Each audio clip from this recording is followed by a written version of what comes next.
Download. Welcome to Dynamite Download, your source for positive coverage of all elite wrestling. This is what pro wrestling feel like. I told you guys, positive energy. I think that created a little moment in itself. You're saying I have a better record than Kenny Omega and Samoa Joe, and now I'm going to have to wrestle them. I've never seen someone able to break down like wrestling like he does. That punk, that long-haired hippie freak. My real story does connect with a lot of people. People that you need to be careful in the locker room. I definitely think that women's wrestling has been elevated. And with the loss of Brody, I feel like we were just kind of a little bit directionless. I was like deep diving into like cults. Raw horse. Raw horse? Oh my god! Amazing. I had to smack him around a few times to fully gain his respect. You said that in front of the voice of a generation? It was Frankie's match.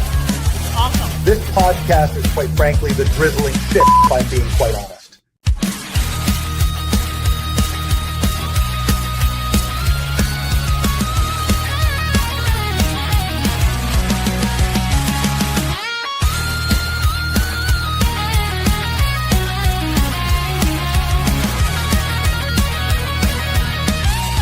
The day spread positivity about AEW. Welcome to Dynamite Download.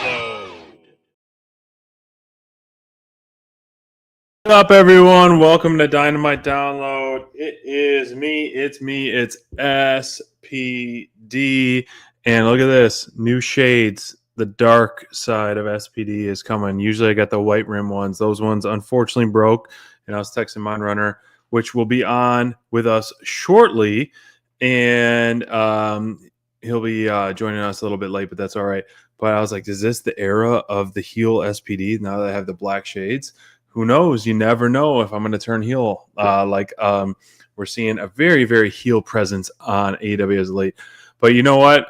Before we dive into the show, I just want to talk a little bit about Forbidden Door, just how insane that show was. I mean, we were there down in Texas, and that really set the bar for pay-per-views, period, with AEW. And for them to follow up such an amazing show of All In with Forbidden Door was just an absolute home run. I felt like it was like perfectly booked. I felt like it was perfectly placed. The layout of the show, every single match had some kind of impactful thing, as well as delivered in terms of pure wrestling.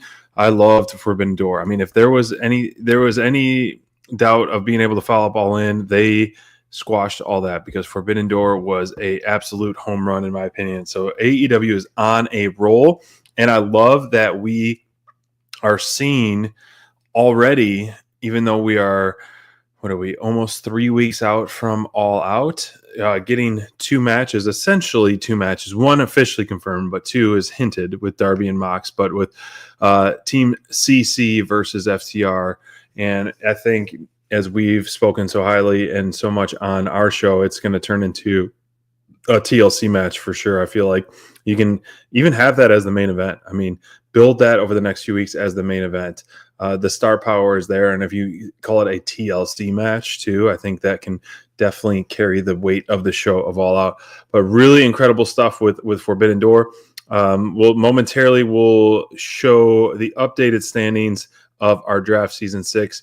And I was doing a little tallying. I was looking at mine really handles, I help him out a little bit, but he handles our spreadsheet. But there was, I believe it was around 81 points were awarded, or a few of them were NAs, but 81 points were up for grabs over Dynamite last week, Collision, Forbidden Door, the bingo card, and last night's Dynamite. So that is a huge swing of points, and it's an unfortunate where we're standing. I'm not too pleased with it, but we'll show the standings and we'll get in there, and then we'll talk a little bit about that as we're leading into about a little over 3.5 weeks left of season 6. So we'll play the intro and I'll show you the standings. I know someone is going to be very, very happy about where he's at.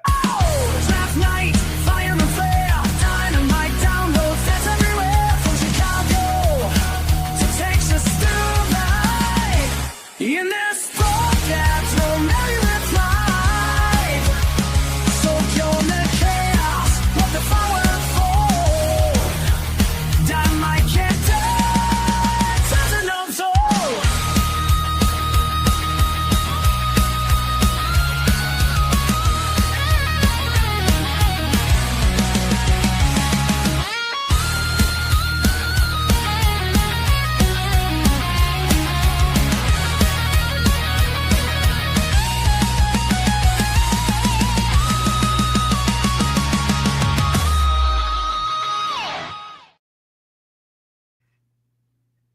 All I got to do is hang my head on this one. Oh, my gosh. Steven.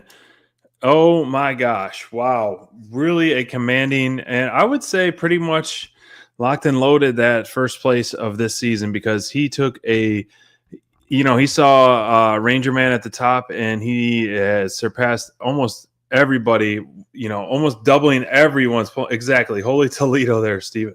You're dang right about that. I'm looking at the spreadsheet. And man, some of your players are just your team is just like boom, boom, boom, boom, boom, boom. With some of the tag teams you picked up, some of the ones like Roderick Strong, Kyle O'Reilly really getting a lot of points. Moxley has been really consistent for you. Tekla has been huge for you.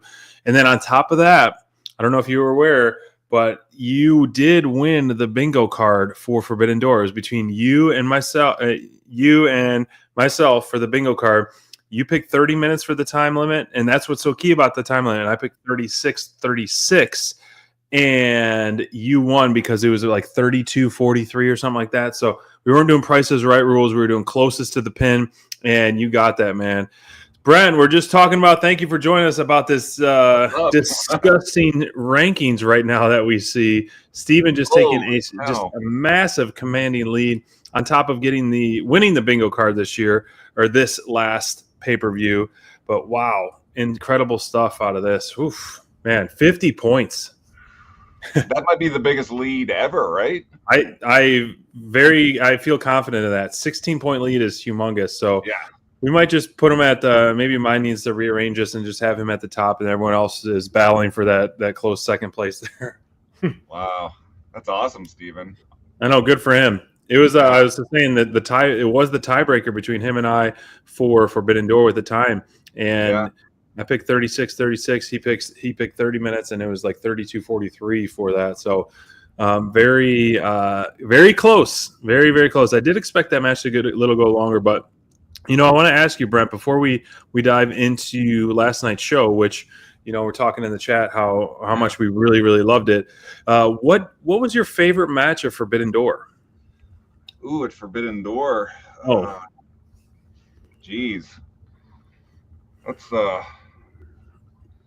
was real pumped to see Jamie Hayter come back. That was really cool. Yeah. And Wardlow. Yeah. Oh man. Yeah, I bet you're super pumped, right? I mean, we've all been just like, just put them anywhere. Just get back on the face. And I think I'm very anxious to see how this is going to pan out with the Don Callis family, because he keeps saying, man, he literally has half the roster under contract pretty much. And they're all like big, beefy men other than Rocky and Trent essentially. But I honestly think the Hangman MJF match was one of my favorites because it told such a good story.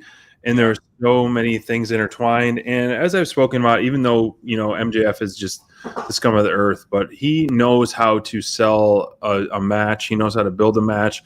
He knows how to, he can really turn it on in the ring. So I think that all the matches to me were really fantastic. I think that one really stood out to me the most. Yeah. Anytime you put both of those guys in the ring together, they're going to put on a banger. And then putting them together is just like a masterpiece almost. Like it was just so fun to watch. I did think Hangman was going to win, but you never know. With MJF, you do never know, and I do like that. As I've spoken about, I personally like the contract stuff. Like I like the Money in the Bank gimmick for WWE because the uncertain, like you never know, you run to the ring as Rollins has done so often to cash it in. I like that aspect, but I guess getting punished essentially for that is MJF not being able to do the surprise and delight. Hey, let me pin you after a long match. But also I get it from a perspective of building it because any title match is a marquee match, but I thought Forbidden Door was such a home run in my opinion. And you know what? I was shocked with the tag team titles changing hands. I did not see that coming with Magneto. Because we had talked about that for a while, that we thought that was going to be a title match between them and Christian Cage and Cope. And that came out of left field, and it almost kind of ties in with all those rumors that were going around. I know. As soon as Brodito won, I was like, yeah, maybe that those rumors are a little bit true. Yeah, we had a little run-in with the Gates of Agony and Ricochet, and we got another run-in right now with Mid-Runner coming in hot with his run-in. What up? It's the captain. There it is. I was busy refilling my my new Dynamite Download Stanley Cup. There you go. Nice. You know, I asked Brent, good to see you, Mind, and I was asking him, we showed the standings already. Steven is, basking in his glory already with a 16-point lead. But if you had to pick one match that was your favorite for Forbidden Door before we dive into Dynamite, what was your Forbidden Door match of the night? Match of the night. Tony Athena, Steven is saying it was a great match. Zack Sabre Jr., Nigel. I mean, honestly, you could put them all in a hat and pull it out and be like, that was a standout match. And it's tough to say that on all pay-per-views. I enjoy, even though there was no jeopardy of Kyle Fletcher losing his title, I really liked I liked Kyle Fletcher versus I almost called him Takeshita, but for Takahashi versus with his Fraggle Rock pants. I mean, I thought that the two of them were fantastic. The 0 hour, the women's 4:00 hour was great. Tony Storm, Athena was great. That was when I wasn't sure if they were going to drop the title to Athena, and the cage match was just carnage, and a little bit. I didn't enjoy the cage match as much as I thought because I almost felt a little sorry for some of the people in there, especially Tanahashi. But I almost expected a little bit more out of the cage match. I was happy with it. I was happy overall, but the storytelling with it, obviously, get well soon, Ospreay, Hangman shot him out as well. So this is definitely legit, and who knows when we'll see him next. And it's a bummer, and it's definitely a huge miss. I got to agree with Steven the Brain, or as some people are calling him Steven the Snake, because he's just so far ahead. He must have a hotline to Tony Khan or something. But Bozilla was fantastic. That 4-way. Persephone, this is the first time I really got to see Persephone in action. She's kind of Thunder's protege. And you know how I feel about Windsor. She's awesome. And I was pretty sure Mercedes was going to retain. But Bozilla, 21 years old, and she is just a powerhouse. She's like a taller, like if you took Willow, Statlander, and Megan Bain and put them all their DNA into one woman, that's who you would get. And like she was dominating. That is insane. I would love to see her. I would love to see her make her way to AEW in the near future. As we keep talking about these matches, I almost forget of how awesome some of these matches was. And I confidently would say that 4-way for the TBS was definitely top 3 match of the night. And one of those that I necessarily, I talked about on our pre-show, is I wanted more hype and more of the outside ladies kind of featured more on AEW, kind of just to give us more excitement. But man, when that bell rang, it delivered. The definitely delivered. And like you said, there's no way Fletcher was going to lose that. But I was really marking out for that match and just stoked. I was like, this is way better than I expected. And that's testament to both guys. But on top of how highly we speak of Fletcher being so good at being a total package with the offense, with the selling, with the storytelling, with everything. The guy is just an absolute stud and total package. Lock him up for many years to come because he is one of the new pillars of AEW for sure. Yeah, he kind of gives me that MJF kind of vibe with his wrestling ability, and now his promos where he's just getting so good so quick. That you said, I mean, he's going to be a staple. You're right, 100%. He also reminds me of somebody else that hears voices in his head. He understands. Wait, hold on. Is there a scoot in the chat? There is. If you smell what the scoot is cooking. That is so cool. Good to see him. Yeah, it's great to have him in the chat. I know he's recovering and Oh wow, doing some stuff. We're chatting a little bit here or there, but thank you for joining us. Yes, prayers up for Scoot, man. Hopefully up, dude. everything goes well and you'll be back in the chat in no time and hanging with us here at Dynamite Download. The Steven said we'll get on that later. He said, I called him to you, Mind Runner, Steven the Snake, because of how much of a dramatic lead he's been taking in our draft season 6. Very almost uncatchable. But he's told us in the chat he's got a little hot take for All Out. So as we know, the inside scoop is Steven there. But I don't know if it's going to involve these guys or not, but definitely something that we have been preaching and predicting weeks, if not months ago, for All Out. And as I was saying earlier in the show before you joined mine, like I definitely see this stipulation being a TLC, definitely being the main event All Out, because why not? I mean, it has the star power. And I mean, two of the best tag teams of all time, arguably consistent tag teams with Edge or Cope and Christian and FTR. So I love the way this kicked off the show. I loved it. And I think we're finally starting to get some kind of even ground with these two guys. I love the little banter back and forth. I think really the turning point of Forbidden Door was when Cope did the frowny face on the ropes too. Yeah. That got me really funny, but they are definitely circling back with that. So Brent, your thoughts on this one? I know you mentioned we were chatting in the chat about this, man. How do you feel about it?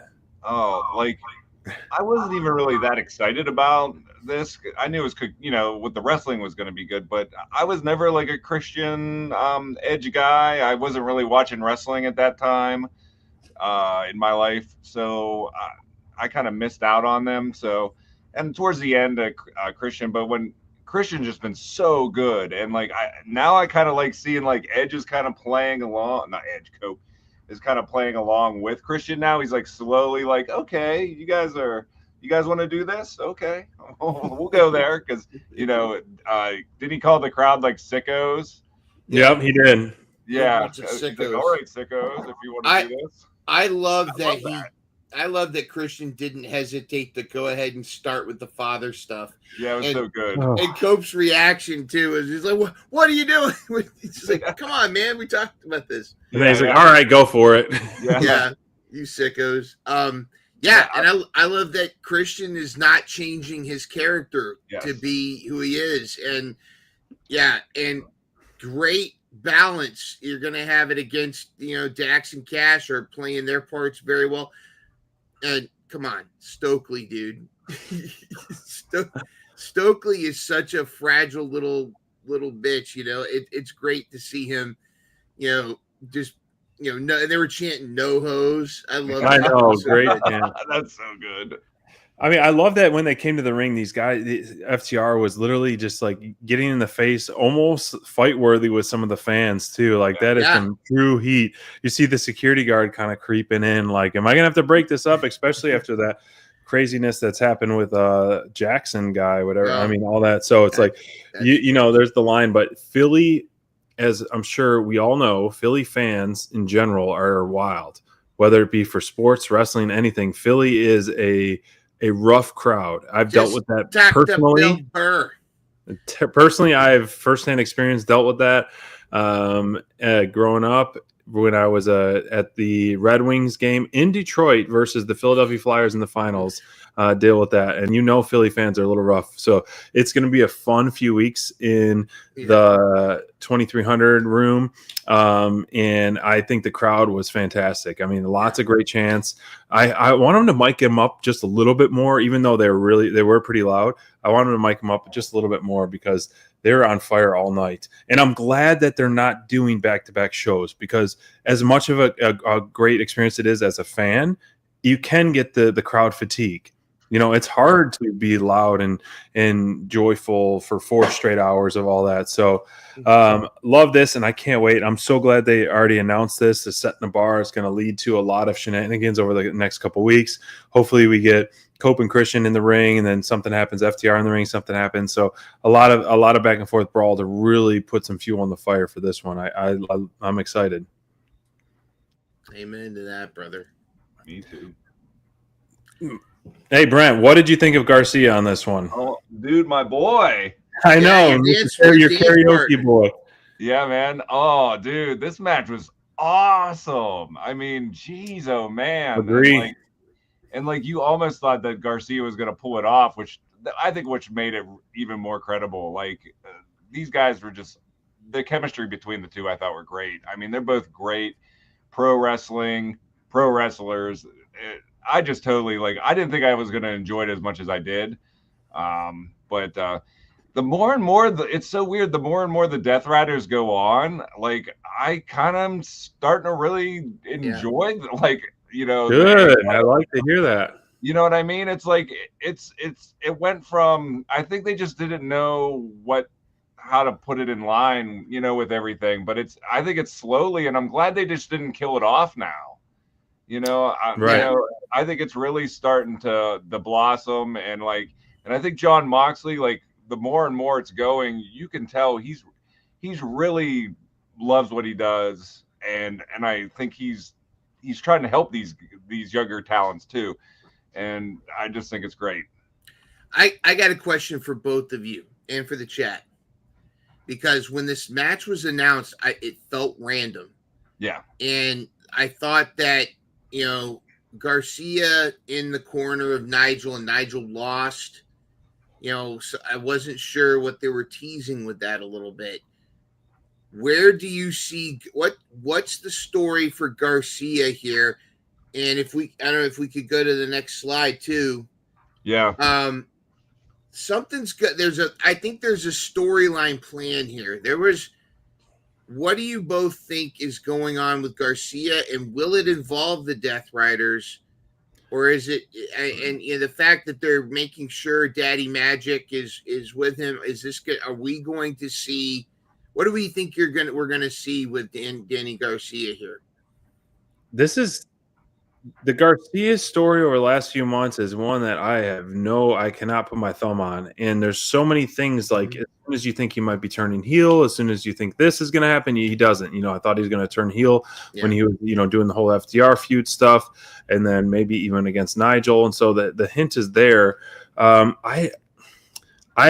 Steven saying, joining the Death Riders, I almost don't want him to join the Death Riders. Like, I want Pac to return, and then you have Pac, Yuta, Claudio, and Gabe Kidd and Marina. Like, that's plenty. I don't think we need another Don Callis family army with the Death Riders at the moment, at least. I just don't know. And then with this promo after hours, or backstage, so he's like, "Where are our heroes? Where are our heroes?" So this is one of the ones that, like, I really don't know where the direction of our Garcia is going to go. I just really, I could. He's a good wrestler, but I feel like you already have Yuta, a little smaller guy. Garcia has really, first off, this match, Garcia was almost my top performer of the night. He really impressed me. And like you said, Brent, I thought he was going to steal a victory here. I really honestly felt that. And Moxley is doing such a good job at making his matches count and making his matches convincing and making his matches almost fair, And with Moxley at the end doing this, like at the end, remember he was like, exactly. I don't like the finish. I hate the finish, but when this was happening on the side of the ring, I was like, is this planned? What's going on here? Like, is there some kind of heat going on here? Because you had Moxley, you saw him in the ring with kind of a smirk on his face. Like, I don't know the direction of Garcia, and honestly, after this match, I'm a little bit invested in, like, curious where he's going to go. Before this, I wasn't really, not necessarily like, whatever happens with him. But now I'm kind of like, after this match, I'm kind of on the Garcia train to see where he goes. Brent, how do you feel? Or where do you think? It's funny. I was just going to say what Steven just said. This is reminding me, I thought of it right away, of what's going on with Stat and Moxley. It's like, it's kind of like there's this like side branch going off. And now, like you said, SPD, is it with the Death Riders, or is it just Mox has this other thing going on the side? Is he like maybe forming another alliance? Is he just like taking these two great wrestlers? Like, it's like, we know they're both great, Statlander and Garcia, but like, he's like being like, you guys like are doing it wrong. Like, you're great wrestlers. You need either join the dark side or you're missing that killer instinct that I have, and let There me it keep it is. to you. That's it right there. Yep. You I know? think that's the Moxley rub. Yeah. Yeah, Go ahead. yeah. I think that's what you're saying. But they're like tying it into like the storyline, you know. It's not just like that backstage like advice, you know, from a veteran. It's like he's taking that like realistic approach, but it's coming into the story, and we just not sure. It's like that slow build. But like I think that a lot of people will always say, "Oh yeah, AEW does have stories." Like they have stories that last like years, you know. But like you don't even realize they're going on. Different promotions. Yeah, You know? it happened in New Japan that plays into this stuff. But absolutely. Yeah, I agree with both of you. I up until up until Forbidden Door and Dynamite, I really did not like the direction Danny Garcia was going. I didn't like his ketchup and mustard outfit either. But this has me intrigued. I'm not fully invested, but it's like you said, it's echoes of what's going on with Stat. It's like this. It's kind of like you said. It's almost like they're bringing the behind the scenes into kayfabe storyline, and Garcia's getting kind of, and like he's not necessarily joining the Death Riders, but it's like Moxley's trying to create. Not like he's trying to get people to get that edge, to get that not giving to their dark side a little bit, to just kind of be much more complex, and in storyline he's trying to get that animal out of them, you know, and I think that's kind of what this was about. And whether he joins Death Riders or not, I think we're going to see a much more aggressive Danny Garcia. I think that we may see him beat up Daddy Magic. Sadly. I think that's kind of why Daddy Magic is kind of been featured with him a lot recently, bringing him back. Is I think that's what's going to happen. He's going to turn on, not really. He's going to turn on, and he's going to become a much more aggressive wrestler. Yeah, I like it. Well, you know, from one to another, Statlander. What do you think of this one, Brent? Oh man, I mean the matchup. I thought Harley and Chris together. I think they're like two peas in a pod. You know, it works really good. Yeah, and I really like just the Megan Bain and Penelope Ford, what they've been doing with them. I mean, and they're featuring them a lot, which is awesome. And you know, we're getting multiple storylines here because, you know, we get the what's going on, you know, with Willow, and Harley Cameron's not sure, like, you know, think everyone's just good friends, and like, you know, so, you know, is Stat gonna go? What's she doing with Moxley? Is she gonna like, you know, are they gonna form a team with Willow? Are they, you know, for a while we thought they were gonna fight again, like, so like, you know, it seems like it's all over the place, but it keeps you wanting to watch. There's drama there, you know, unpredictability. So, you know, I really enjoyed this. I don't know how you couldn't, you know? Yeah. Statlander versus Megan Bain. I mean, that is just, you know, slobber knocker city. And I love that they're continuing to feature Megan Bain, Penelope Ford as this tandem, as Mega Bad. I think Harley Cameron is kind of that surrogate between Statlander and Willow. I think that's going to develop, but I feel like what's coming is what we've been talking about for so long. Even TK has admitted it. I think the women's tag team division's coming, and I think it's coming. It'll probably be after All Out. But I think they're really trying to solidify some storylines. We're going to get the storyline with Statlander, Willow. Maybe we might get Statlander versus Willow with special referee Harley Cameron, or Harley Cameron puppet referee. By the way, the throwaway line of the night was, "Nobody does puppets anymore." Right. I don't know if you heard that. That was Harley Cameron said nobody. That was after, I guess, Finn Balor and Mr. Iguana had a puppet fight or something in WWE, whatever. But yeah, Harley Cameron. But I love the storyline. Of course, the wrestling's great. Megan Bain's fantastic. This was very compelling.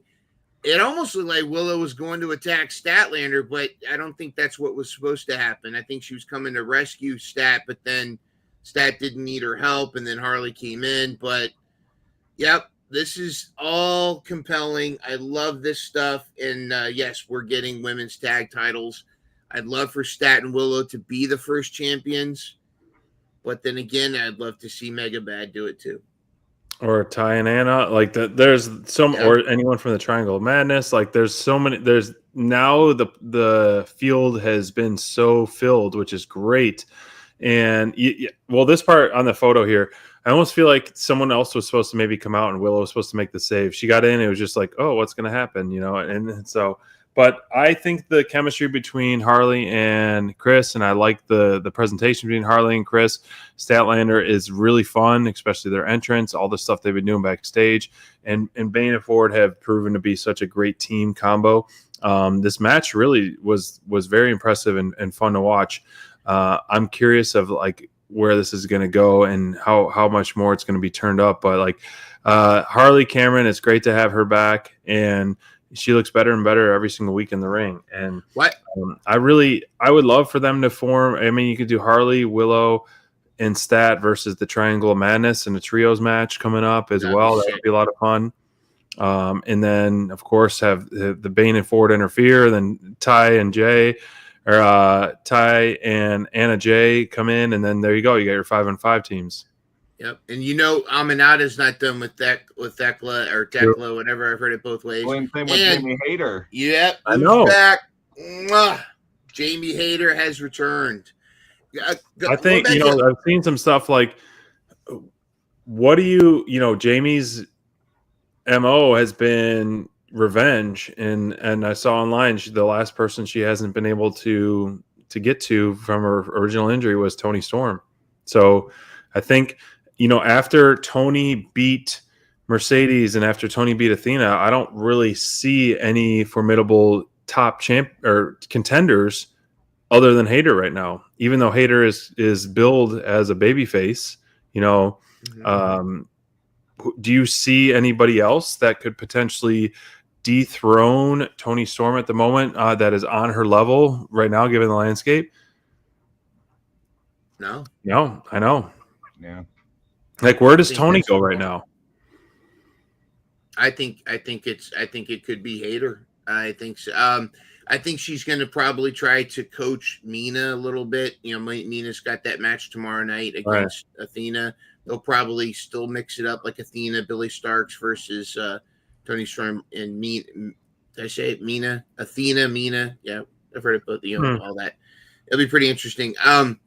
But Toni Storm, what's next for her? But she is kind of, she's the top female wrestler in AEW, and so she's good, the most entertaining. Rival, right behind her as far as entertainment value, I would put Harley Cameron. But as far as generating revenue, you got Mercedes, you got those are your top two. And speaking of which, the 9 belts, Cowboys made 1, 2, 3, 4, 5, 6, 7, 8, 9. Cowboy made the comment too. He said she's not gonna drop the TBS title until after she beats Jade Cargill's record, so they can clear Jade Cargill off the roster. That's probably the plan. I wish somebody came out for this. I thought someone was. Like Winza come out or somebody come out. I would love to see Bozilla do just a tour at AEW and just, even though she won't win, have her threaten Mercedes for a one-on-one and say, listen, bitch, you got away because it was a 4-way. I want my one-on-one, and just do a few weeks at AEW and then go back to Japan. But cool. Do we know how many days Mercedes has been the champion? I can look it up. Length. I'm looking it up. So, she's mentioned clearly was like any woman with the title. So why hasn't she challenged 458 days? Okay, why hasn't she challenged Athena for the Ring of Honor title? What if Athena retains? Athena retains, and she's getting that. I don't know if she's going to hit 1,000 tomorrow. I don't know what her title reign is at right now, but very, very close. And then Mercedes music hits, and they have a rematch for the Ring of Honor Women's World Title, and then she wins it. That is incredible. That's what they should do. Athena should be Mercedes next. I mean, I think they're going to try to do more with Windsor, but yeah, she should go after Athena's ROH title. That would be incredible. And then Athena eventually dethrone Mercedes.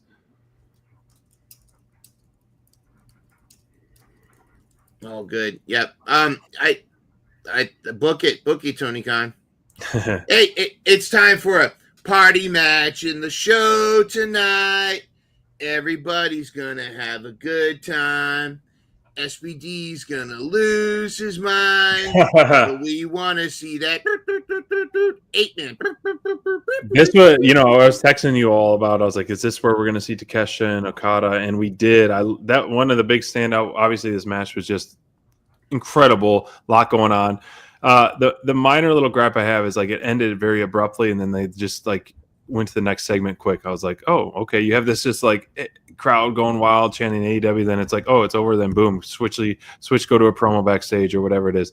But I just, it's fun to have both these like just unique, fun teams in Brodito and Jet Speed just consistently featured over and over and over, and they're just like shoving it down our throat in a good way of wanting us to want more. And then Jet Speed has been featured every single element of AEW with so many key players, and they're going to be with Hangman again, and Hangman and Kenny Omega next week. It's just like, wow. And Brodito was such a huge surprise. None of us on our bingo card picked Brodito to win the tag team titles. Huge surprise at Forbidden Door.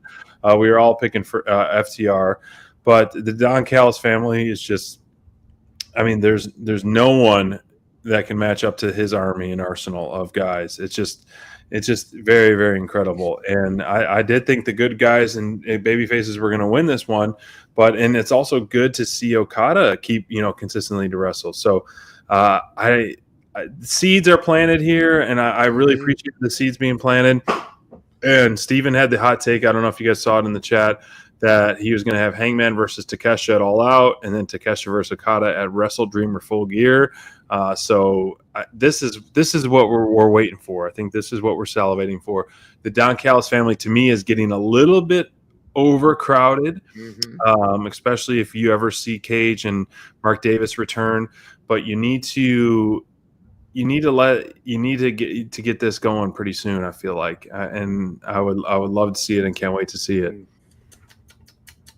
In my veins, I want this so bad. And the story is there. It's, Takeshita coming back from winning the G1 climax. Incredible. And coming back and being treated like second fiddle to Okada. It's like, bitch, I just won your tournament that you're no longer winning. This has got to be just, this is the story right here. And I just can't wait for that babyface turn. And, Okada's going to have some backup in this guy that's standing behind Yosoi Hachicero there. Finally. We were talking before you joined mine. I was like, finally, we were just give us him on in any form, Wardlow. And I think this is really, if he's going to be kind of Don Callis' new bodyguard, that Lance has kind of been playing that role, or Don Callis' henchman. I think you got to put him in the ring within the next week or so, whether it be singles. Just have Don Callis come out and book him in a squash match. Who cares? Like, like put Serpentico in there versus, I got you a match now that you're back, and put him in somewhere so someone could do the Powerbomb Symphony. You got to build him as the beast that he is, the war dog that he is, and so. It's so great that he's back, and we love to see it. And it's going to work, I think, so well with the Don Callis family. But get his ass in the ring and start whooping some ass too, because that's what he's best at. And we got to see it. We got to see it soon. Bring it on. Bring it. Absolutely. Brent, what do you think about this, dude? You want this? You ready for it? I think everybody wants this. Yeah, man. I mean, geez. And I mean, Takeshita's got to win, right? Yeah, I think he's the guy to dethrone Okada. But I mean, he's been so impressive since day one. I just wish we got a little bit more. There you go. Yep, the alpha. Yeah, dude. Yeah, I just wonder when we're gonna are we gonna get a real slow build to this? Is it just gonna happen overnight? I mean, I think they're gonna. It seems like it's gonna Takesha's gonna just start getting more and more mad, and then just And Callis is going to start talking like Okada's the best, and just kind of treating Takesha like Jan Brady, and yeah. Well, I feel like, I'm hoping for more multi-man matches where that you get I want to tag in, I want to do this, and you get more of these face-to-faces. And I also think I would like to see someone come out with an open challenge, and the Callis family come out, and Takesha start to go there, and Callis is like, "No, you're not going. Okada's going. He's the champ." Yep. Something like that, where Callis starts to hold Takesha back too. Yep. So I would like that. That would be cool to build that one. Honestly, this trios match, I feel like I love that they're getting built more and more and more, and I feel like any day now they're going to get dethroned. As much as I love the Ops as trios champs, and I'm happy that they've been fighting champs as of late, I almost feel like it's going to be any second now. When LFI, I thought they were going to get dethroned.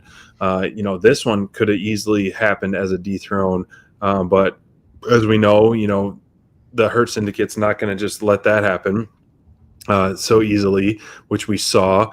But the Ops, at first I was like, okay, Joe, maybe legit is a little hurt because he wasn't tagged in till really the last minute almost to kind of clean house. But maybe that's just the way he was kind of giving us the ultimate payoff. But Shibata, I think, was one of the standouts of this match for sure.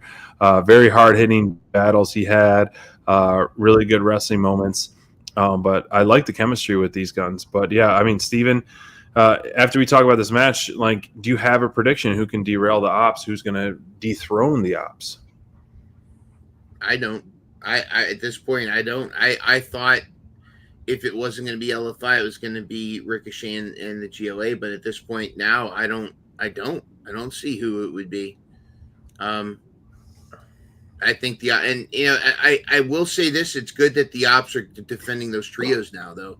Right. Because there was a time, the trios were just disappearing whenever they, once every 6 months, once every blue moon, they would defend. But the Ops are being much more of a featured trios champions. So I like that.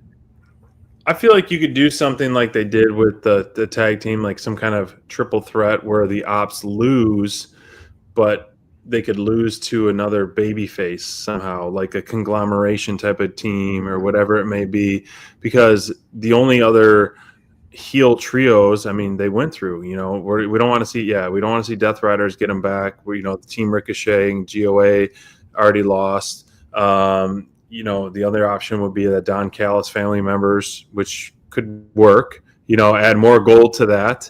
And then maybe Takesha's kind of the odd man out of gold as well. You could play at that kind of thing as well. There's options there for sure, but I mean, what do you think, Brent? Yeah, I'm kind of clueless there on that point. You know what just hit me? Did you guys realize? And I don't think no one's really talked about it. Where was MVP during exactly Door? And he was here tonight. He cost them the match, but I was just it just seems so weird. When they came out without MVP, it was just they were just going out there to drop the belts. Right. Yeah. But then he showed up tonight and, to hit Ricochet. So it's weird. And I don't think anyone's really talked about it. There's been the dirt sheet crap about MVP having issues with people backstage, and there's not before, and the whole stuff about not wanting to drop the belts to FTR. Yeah. So I'm wondering if there's some, him not wanting to be a part of certain things. I don't know. But you're right. Yeah. It is strange. It is a bit weird, bizarre. Yeah, and you wonder if it's a real thing or is it just kayfabe? Who knows? I think Bat Boy is behind it. You know, the Bad Boy, National yeah. Enquirer, the Weekly World News. Yes, Big fan. Bad Boy. Yep. I'm really curious. I got my personal feelings. Give me your take, Mind Runner, first, and then Brent on your main event take on this. Shoot. This is this features top performers for sure, and definitely lived up to the ECW arena vibe. But what is your take on Darby's first singles match back since climbing Mount Everest? Darby, you're an animal, dude. And after getting his ear freaking destroyed with a fork, this was exactly what this match. When you hear these two names, what it was, and then some. You had the Swiss Superman, just this badass base that can just destroy take hits. And Darby, ragdoll Darby, but is just an animal. When he went scurrying up that post to do that first coffin drop, like I'm like, you're insane, dude. And again, just the way it opened, you know, and I love that this has been teased for so much with Claudio and all the Death Riders having these unique entrances. And then, but sure enough, he comes walking around the corner, and then there's Darby Batmaning his ass down from top of whatever. I thought this was great. I thought it was compelling. I love the tension, the back where they had the two tables. Who's going to go through it? You know, it was like, oh no, it's going. There were so many cool spots in this. I thought it was great. And then the ending too, how Darby escaped. Like, I thought, okay, Darby's going to get beat down. What's going to happen? Who's going to come out? No, Darby saved himself. He found his way out, and he's just like, you know, he's wiry. He's slippery. He slipped out, got away, and I love it. This has been very compelling. What do you think, Brent? Yeah, I mean, it was exactly what I was going to expect. I mean, these guys are professionals. They love what they do, and they put on a show for Philly, and it didn't disappoint. I mean, this is exactly what you'd want at the ECW arena for your main event. Yeah. Yeah. And it's like you made the point, SPD, just a moment. Like this match was almost a Valentine to the ECW fans. It was like this here. We're gonna put on an ECW. Sandman would be proud. Somebody even made a Sandman reference. Who was? Yeah, they did. They made a bunch of reference. Blue Meanie. Who was that? Was it? It must have been Tat, or was it a wrestler or the commentator? It was in the back. Wasn't it on a back? Oh yeah, maybe somebody did. But yeah, this was such a. The references were great. It would have been cool if Tony was able to get some of the wrestlers. You know, never say never. We got Collision. Imagine Collision. Max Caster's challenge would be like Tommy Dreamer.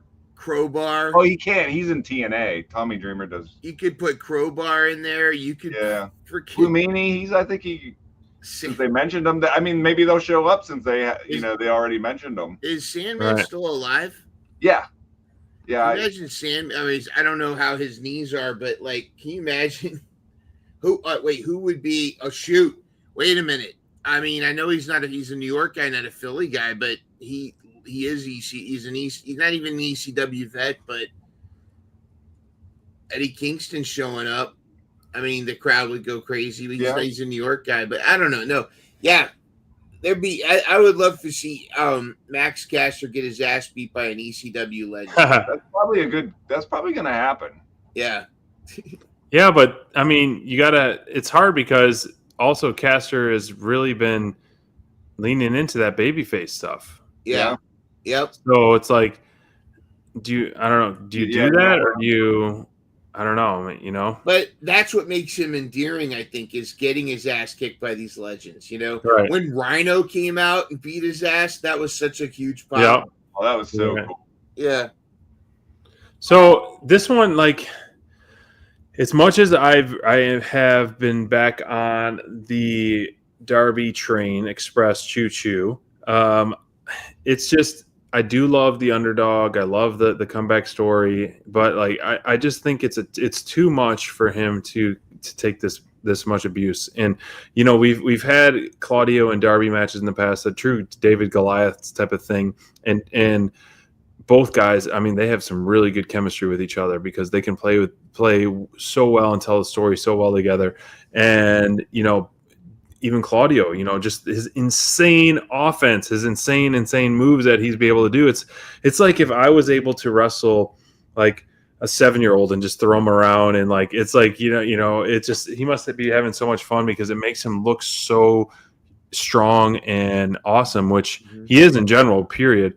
But personally, I feel like this is not going to be able. This is not conducive to what Darby can consistently do. I mean, he just had this insane match at Forbidden Door, going through a double table with Gabe Kidd off the top of the cage, and then he's doing all these moves, getting put through a TV, getting coffin dropping off the top of the arena, and then getting thrown onto the announce table. Like all this, like, is it necessary? Like, I mean, like, gosh, Darby, I know you're fearless and just truly one of a kind, but this crash test dummy Darby is the reason why I was not on the Darby Express train for a while, because it's too much.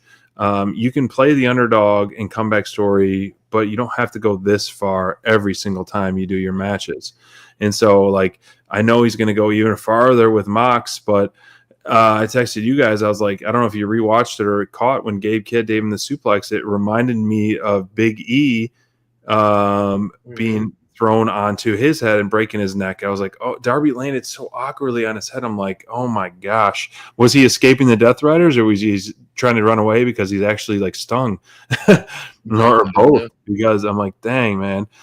Steven said RVD versus Max. That would be insane. RVD was at All In. Didn't they do that at one time? Didn't they? Did they have? No, it wasn't Max. It was somebody else. He was in AEW for a match or two for sure. Tag matches with Hook, I think. Yeah, that's what it was. Yeah, it was Hook. Okay. Yeah. But that would be good. That would be cool.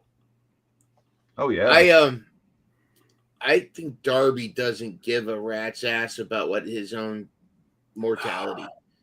I think he, his whole gimmick, I think it really is who he is. Like, I think he's doing this thing, like, living life. He feels like he's on borrowed time anyways. And like, if he's just going to go, I think he's one of those guys that if he dies in the ring, he dies. That's it. I mean, his attitude. I don't like it. I mean, right. There's moments where I'm like, I'll hearkening back to when Matt Hardy got the concussion in the Sammy Guevara match at All Out a few years ago. That kind of really ruined the vibe. But Darby's just, I mean, he's made of, I don't know what he's made of, but this dude just isn't, he doesn't care. He's truly, I think, a masochist with this stuff. It's tough to watch sometimes. As much as I'm a fan of him and I'm happy he's back, it's tough to watch for sure. Do either of you guys feel that way? I wonder if he's got survivor guilt from that car crash, and that this is his way of dealing with it. Yeah, I just think he's probably always been this way. It kind of gives me that Tony Hawk type of feel. Yeah. Where he's just, like stunt man, like he loves doing it. He's going to do it till he can't walk, I think, and unfortunately, like, I don't know how old he is. He's probably in his mid-20s, I'm thinking. Maybe, yeah, probably young, for sure. It's going to catch up in his 30s. You know what I mean? Like, he's not going to be able to walk. Yeah. He's not going to be around his 50s. He's going to be. I mean, look at Mick Foley's kind of a mess, and he wasn't even near a daredevil as, Darby. Darby's 32 years old. Okay. So, but yeah, I mean, some people just get lucky, I mean, he could maybe never get hurt, that bad, and I hope that for him, but yeah, it is when you start thinking about, especially I think maybe, our ages, and we know how our bodies are. And I know, right? And just like mortality in general, it's like life's pretty precious, and like, we don't want, I don't want anything bad to happen. I'd rather see him wrestle a regular match, and do his just, small spots and stuff here and there, but instead of like going all out all the time. Yeah, it's going to catch up to you. And it gets, I don't know. Like you said, I don't want anything bad to happen to him, and it worries me. Like as a fan, like I don't want to see this kind of abuse every single time. In context and in good taste, like it works. Like if this was his first match back, like okay, cool. But he just did insane stuff, 3 days ago, and so like what's next? Like he is literally being thrown around like a crash test dummy / ragdoll, and like it's one of those like, oh, let's come over and let's bully this little kid so we can power bomb him and do whatever this. And so, but I mean, he was your top performer of the night, Mind Runner, because of so many reasons. That all stuff aside, like the never give up attitude, the underdog, the David versus Goliath type of stuff that he has almost every single match is so fun to have. And I really do hope he becomes world champion one day, but he's going to have to adjust his style. He's not going to be able to do these getting thrown to the announce table matches if he's the world champion. It's not sustainable. No, it's not sustainable by any means. But he is my top performer because damn Darby. Damn. He's back, and AEW is only 10 folds better with Darby in it. Yeah. We've lost Swerve, we've lost Will Ospreay for a while, both of them. So it's good to see guys like Darby back, and there is another hero returning soon. Who? Oh.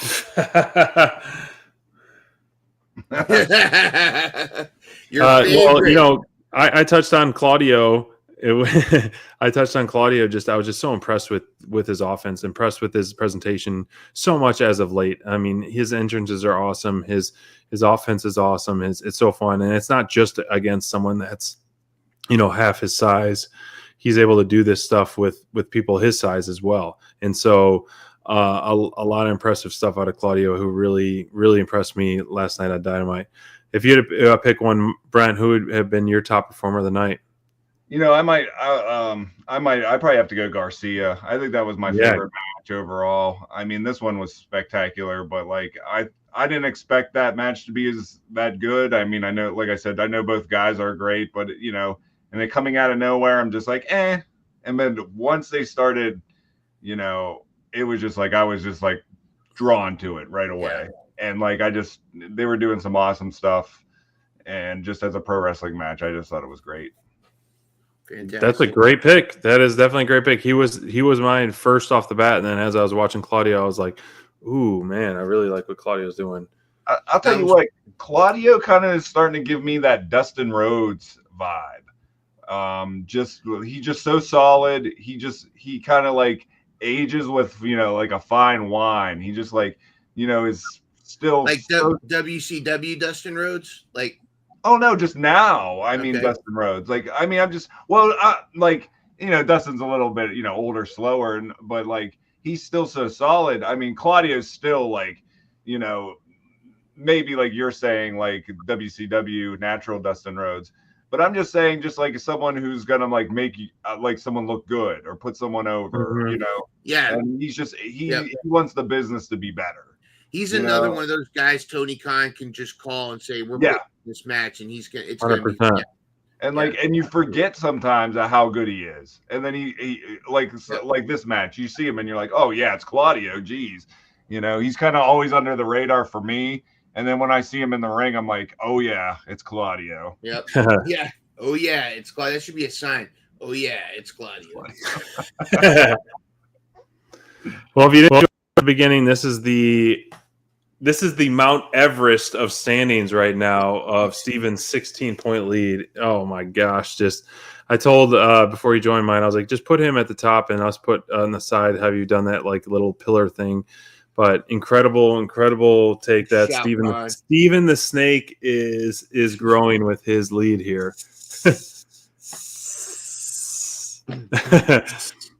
I'm excited, man. We got a lot of wrestling this weekend. We have also, if you're is there a mercy rule? Hey, now, come on. He's getting a little cocky over there, We're, Stephen the we're Snake. gonna make the bingo card worth 20 points. The all-out bingo card 20-point push. Yeah. That'd be funny. A lot going on this weekend. Ring of Honor pay-per-view tomorrow. Collision is back live Saturday. College football is back if you're a football fan. So some good stuff. Thank you all for joining us. Thank you, Brent, for hopping in, and good to see you, mine. And for Dynamite Download episode 205, everyone in the chat, Scoot, man, if you're watching, we'll hopefully get well soon, buddy. And as well as Court, our wishes going to you as well. Mm-hmm. So thank you all, and we'll see you next week for Dynamite Download 206. Never hesitate to tell your loved ones you love them.